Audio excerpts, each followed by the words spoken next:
नमस्कार दोस्तों, बहुत बहुत स्वागत है आपका हमारे चैनल एनसीईआरटी सॉल्यूशन 99 पर। दोस्तों आज के इस वीडियो में दोस्तों हम कवर करेंगे सामान्य ज्ञान के 50 अति महत्वपूर्ण प्रश्न दोस्तों, जो कि आपकी आगामी परीक्षाओं में दोस्तों जो बार बार पूछे जाते हैं दोस्तों प्रश्न।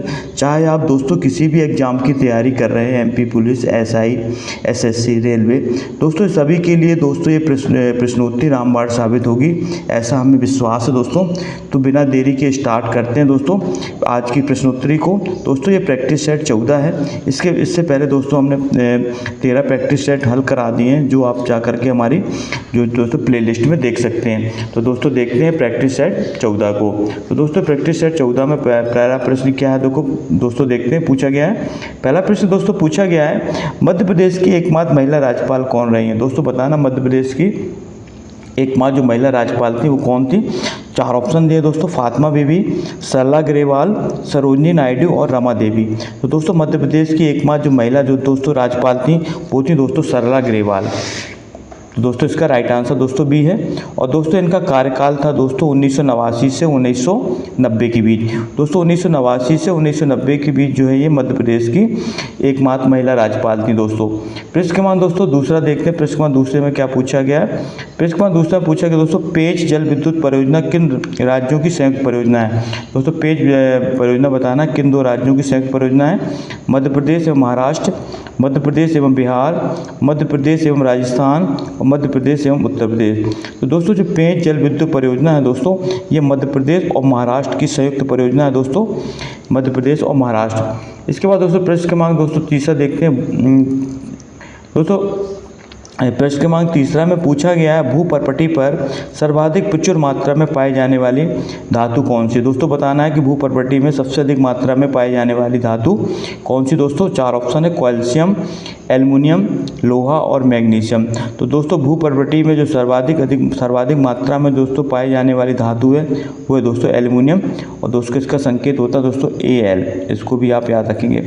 इसके बाद दोस्तों प्रश्न क्रमांक चौथा देखते हैं। चौथे में क्या पूछा गया दोस्तों? प्रश्न क्रमांक चौथा देखते हैं, जब भारतीय नेता देशी संसाधनों से काम चलाने पर बल देते हैं तो वे किस बात का समर्थन करते हैं दोस्तों? 4 ऑप्शन है, आयात रोकने, निर्यात संवर्धन, आत्मनिर्भरता और राष्ट्रीय गौरव। तो दोस्तों इसका राइट आंसर दोस्तों सी है, आत्मनिर्भरता। इसके बाद दोस्तों प्रश्न क्रमांक 5वां देखते हैं, लोकसभा में अधिकतम सदस्यों की संख्या कितनी होती है? दोस्तों बहुत ही महत्वपूर्ण क्वेश्चन है। लोकसभा में अधिकतम सदस्यों की संख्या कितनी होती है? 543, 555, 553 और 552।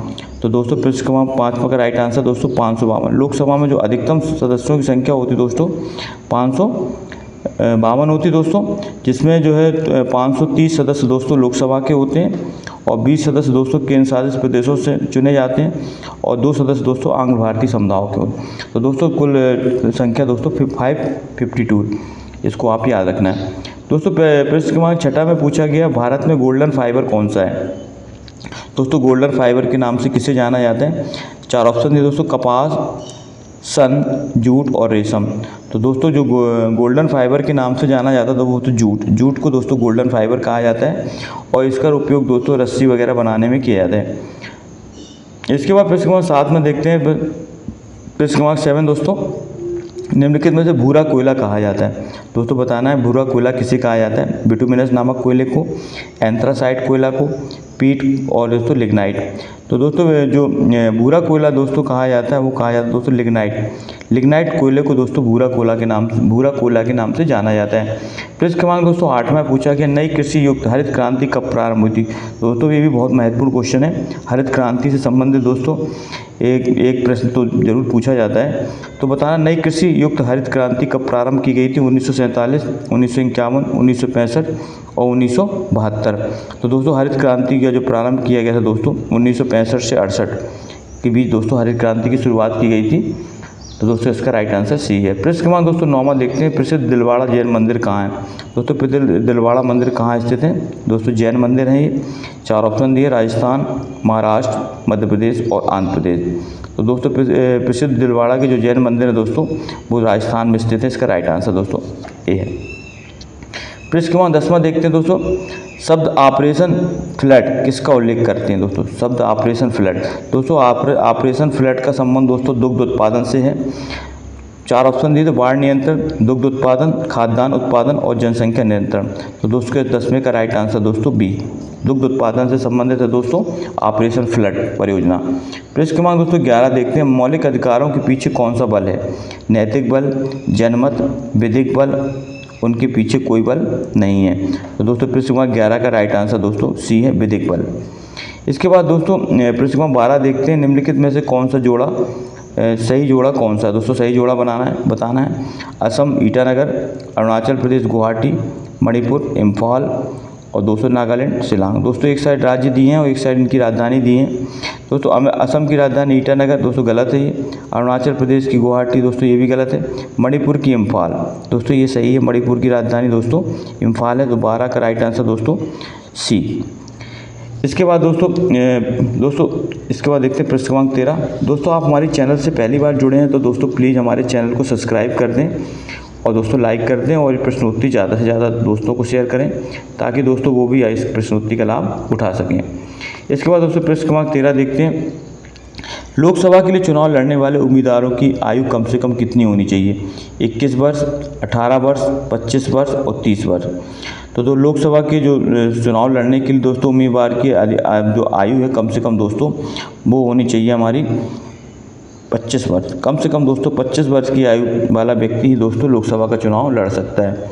प्रश्न क्रमांक दोस्तों 14 देखते हैं, भारतीय राष्ट्रीय कांग्रेस के द्वितीय सत्र की अध्यक्षता किसने की थी? WC बनर्जी, बदरुद्दीन तैयबजी, दादा भाई नेरोजी और सुरेंद्रनाथ बनर्जी। तो दोस्तों इसका राइट आंसर दोस्तों दादा भाई नेरोजी ने दोस्तों भारतीय राष्ट्रीय कांग्रेस द्वितीय सत्र की अध्यक्षता की थी। दोस्तों भारतीय राष्ट्रीय कांग्रेस की जो स्थापना हुई थी दोस्तों 1885 में हुई थी और दोस्तों इसकी द्वितीय सत्र दोस्तों सेकंड अधिवेशन हुआ था दोस्तों, उसकी अध्यक्षता थी दादा भाई नेरोजी ने। दोस्तों इन्हें grand old man of India या भारत का वयोवृद्ध पुरुष के नाम से जाना जाता है दोस्तों। प्रश्न क्रमांक 15 देखते हैं, सिकंदर द्वारा पोरस की पराजय किस युद्ध में हुई? दोस्तों बताना, सिकंदर द्वारा पोरस की पराजय किस युद्ध में हुई? बक्सर के युद्ध में, हार्ट के युद्ध में, काबुल के युद्ध में और झेलम के युद्ध में। तो दोस्तों सिकंदर द्वारा जो पोरस की पराजित हुई थी दोस्तों वो झेलम युद्ध में पराजित हुई थी दोस्तों। प्रश्न क्रमांक 15 का राइट आंसर दोस्तों डी है। इसके बाद दोस्तों प्रश्न क्रमांक 16 देखते हैं, प्रश्न क्रमांक 16 में क्या पूछा गया, निम्नलिखित में से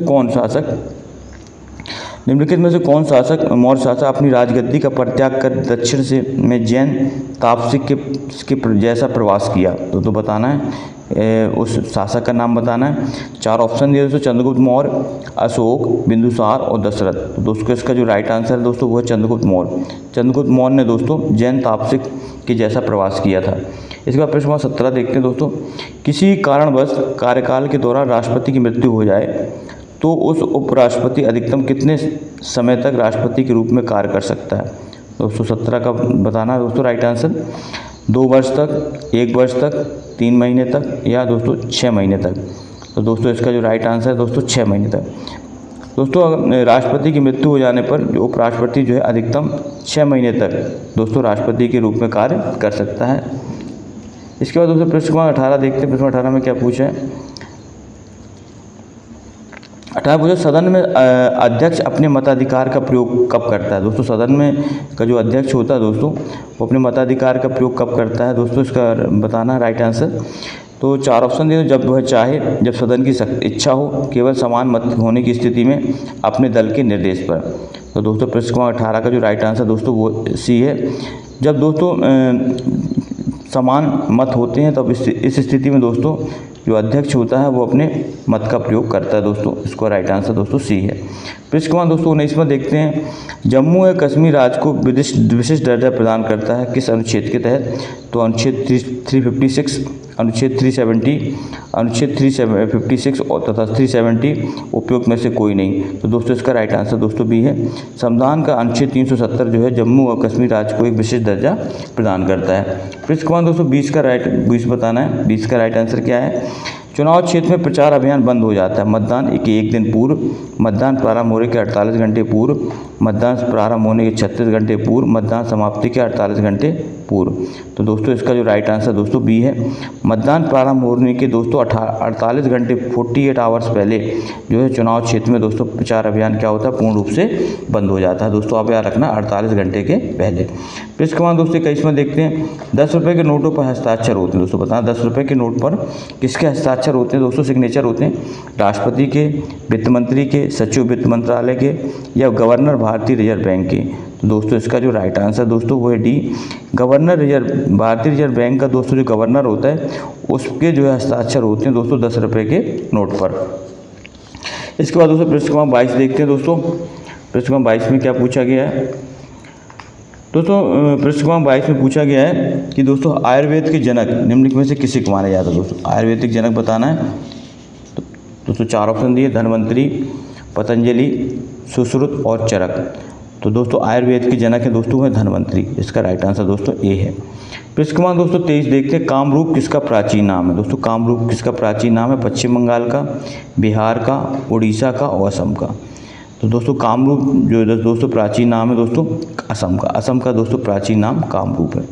पृष्ठ क्रमांक दोस्तों 24 में देखते हैं, निम्नलिखित में से कौन सा सबसे प्राचीन कीर्ति स्तंभ है? दोस्तों बताना सबसे प्राचीन कीर्ति स्तंभ कौन है?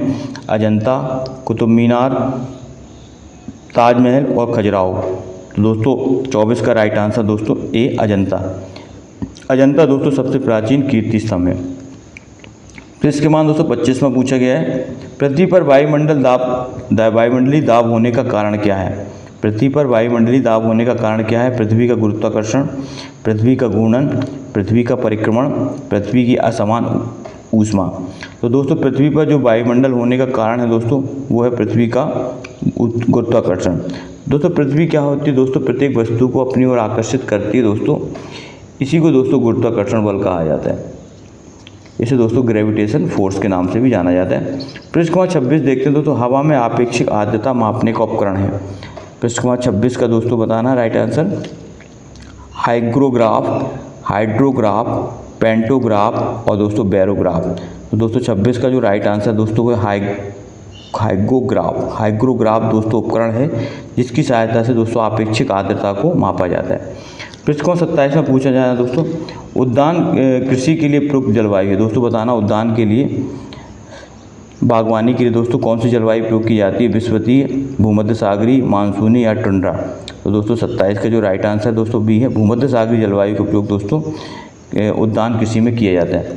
पृष्ठ क्रमांक 28 में देखते हैं दोस्तों, किस प्रकार के सेल में दोस्तों कोयला तथा पेट्रोलियम पाया जाता है? दोस्तों बताना किस प्रकार के सेल होते हैं जिनमें कोयला और पेट्रोलियम सबसे ज़्यादा पाया जाता है?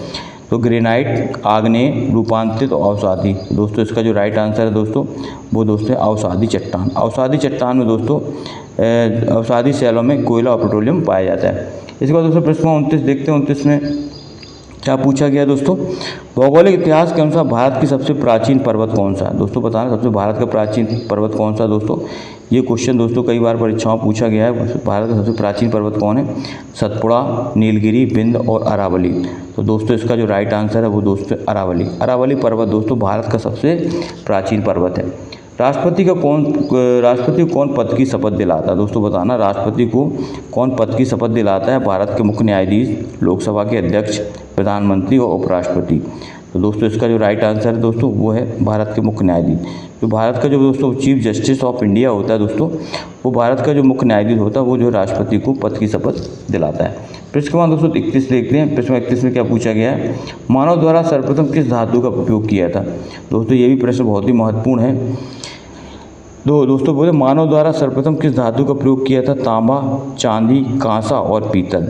तो दोस्तों इसका जो राइट आंसर है वो दोस्तों तांबा। तांबा दोस्तों धातु का प्रयोग मानव द्वारा सर्वप्रथम किया गया था दोस्तों। और दोस्तों मानव का जो सर्वप्रथम दोस्तों पालतू जानवर था वो था कुत्ता। इसको भी आप याद रखेंगे दोस्तों। इसका प्रश्न क्रमांक दोस्तों 32वां देखते हैं। प्रश्न क्रमांक 32 में पूछा गया है, सिंधु घाटी सभ्यता विकसित हुई। दोस्तों बताना सिंधु घाटी सभ्यता कब विकसित हुई थी? 4 ऑप्शन दे दो। 5000 से 3500 ईसा पूर्व के दौरान, 3000 से 1500 ईसा पूर्व के दौरान, 2500 से 1750 ईसा पूर्व के दौरान और 1500 से दोस्तों 500 ईसा पूर्व के दौरान। तो दोस्तों 32 का जो राइट आंसर दोस्तों वो है सी। 2500 से 1750 ईसा पूर्व के दौरान दोस्तों सिंधु घाटी सभ्यता का विकास हुआ था। पृष्ठ क्रमांक दोस्तों 33 में देखते हैं, ऋग्वेद का प्रमुख देवत्व डिविनिटी कौन है? दोस्तों बताएं ऋग्वेद के प्रमुख देवता कौन है? मारुत, अग्नि, शक्ति और वरुण। तो दोस्तों इसका जो राइट आंसर है वो दोस्तों अग्नि। अग्नि जो है ऋग्वेद के दोस्तों प्रमुख देवता हैं, इसको आप याद रखेंगे। पृष्ठ क्रमांक 34वां देखते हैं दोस्तों। पृष्ठ क्रमांक 34वां, वैदिक देवता इंद्र वैदिक देवता इंद्र ईश्वर थे, पवन के, शाश्वता के, वर्षा एवं वज्र के, अग्नि के। दोस्तों 34 का राइट आंसर बताना है। दोस्तों इसका राइट आंसर दोस्तों सी है, वर्षा और एवं वज्र के। बुद्ध का तात्पर्य क्या है दोस्तों? प्रश्न 35 में पूछा, बुद्ध का तात्पर्य क्या है? ईश्वर से परे कुछ भी, मृत्यु से उपरांत आत्मा, प्रबुद्ध और मोक्ष का अंतिम पथ। तो दोस्तों 35 का राइट आंसर बताना है। दोस्तों 35 का जो राइट आंसर है दोस्तों वो है प्रबुद्ध। बुद्ध का जो तात्पर्य क्या है दोस्तों? प्रबुद्ध। इसके बाद दोस्तों प्रश्न 36 देखते हैं। प्रश्न 36 में क्या पूछा गया? भारत में स्थानीय स्वशासन की जनक कौन है? दोस्तों बहुत ही महत्वपूर्ण क्वेश्चन है। भारत में जो स्थानीय स्वशासन की जनक बताना है। ये भी दोस्तों बहुत ही महत्वपूर्ण क्वेश्चन है, अक्सर परीक्षाओं में पूछा जाता है। भारत में स्थानीय स्वशासन की जनक कौन है? तो दोस्तों 36 में लॉर्ड मेयो, आचार्य विनोबा भावे, लॉर्ड रिपन और महात्मा गांधी। तो इसका दोस्तों 36 का जो राइट आंसर है वो दोस्तों वो है सी, लॉर्ड रिपन। भारत में जो स्थानीय स्वशासन के जनक थे दोस्तों लॉर्ड रिपन। प्रश्न 37वां देखते हैं दोस्तों। प्रश्न 37 में क्या पूछा? 37 में 37 में भारत में पंचवर्षीय योजनाओं की संकल्पना प्रस्तुत की गई थी। लॉर्ड माउंटबेटन द्वारा, जवाहरलाल नेहरू द्वारा, इंदिरा गांधी द्वारा, लाल बहादुर शास्त्री द्वारा। तो दोस्तों भारत में जो पंचवर्षीय योजना लागू की गई थी वो की गई थी दोस्तों जवाहरलाल नेहरू द्वारा। जो है इसकी संकल्पना प्रस्तुत की गई थी दोस्तों पंचवर्षीय योजना की। प्रश्न दोस्तों 38वां देखते हैं। बहरानपुर दर्रा राज्य किस जिले में स्थित है? दोस्तों बताना, बहरानपुर दर्रा राज्य किस जिले में है? खरगोन, खंडवा, रीवा और रायसेन। दोस्तों इसका राइट आंसर दोस्तों खंडवा। जो बहरानपुर दर्रा है दोस्तों वो खंडवा जिले में है। निम्नलिखित में से कौन सा महानगर नर्मदा सोन घाटी में स्थित है? भोपाल, उज्जैन, जबलपुर और इंदौर। दोस्तों इसका जो राइट आंसर दोस्तों जबलपुर। जबलपुर जो संभाग है दोस्तों, जबलपुर महानगर है वो नर्मदा सोन घाटी के बीच स्थित है। इसके बाद दोस्तों प्रश्न 40 में देते राज्य की सबसे ऊंची पर्वत चोटी धूपगढ़ किस जिले में है? होशंगाबाद, ग्वालियर, जबलपुर और खंडवा। तो दोस्तों राज्य की, मध्य प्रदेश की जो सबसे ऊंची चोटी दोस्तों पर्वत चोटी है, ये पर्वत चोटी धूपगढ़ जो है दोस्तों वो होशंगाबाद जिले में स्थित है। और दोस्तों होशंगाबाद में दोस्तों पचमढ़ी में दोस्तों ये चोटी है। तो दोस्तों इस तरह हमने जो है टॉप 40 प्रश्नों को दोस्तों हल किया आज की प्रैक्टिस सेट में। हमें आशा है दोस्तों ये प्रश्नोत्तरी आपके लिए दोस्तों बहुत ही लाभकारी साबित होगी। दोस्तों प्लीज़ हमारे चैनल को सब्सक्राइब कर लें, लाइक कर दें। इसी तरह हम आपके लिए रोज़ दोस्तों नई नई प्रश्नोत्तरी लेकर आते रहते हैं, जो कि सामान्य विज्ञान, सामान्य ज्ञान और दोस्तों हिंदी से संबंधित प्रश्नोत्तरी। तो दोस्तों आप हमारे चैनल को सब्सक्राइब कर दें। नेक्स्ट वीडियो में दोस्तों नई प्रश्नोत्तरी के साथ फिर उपस्थित होंगे। तब तक के लिए दोस्तों जय हिंद, जय भारत, वंदे मातरम दोस्तों।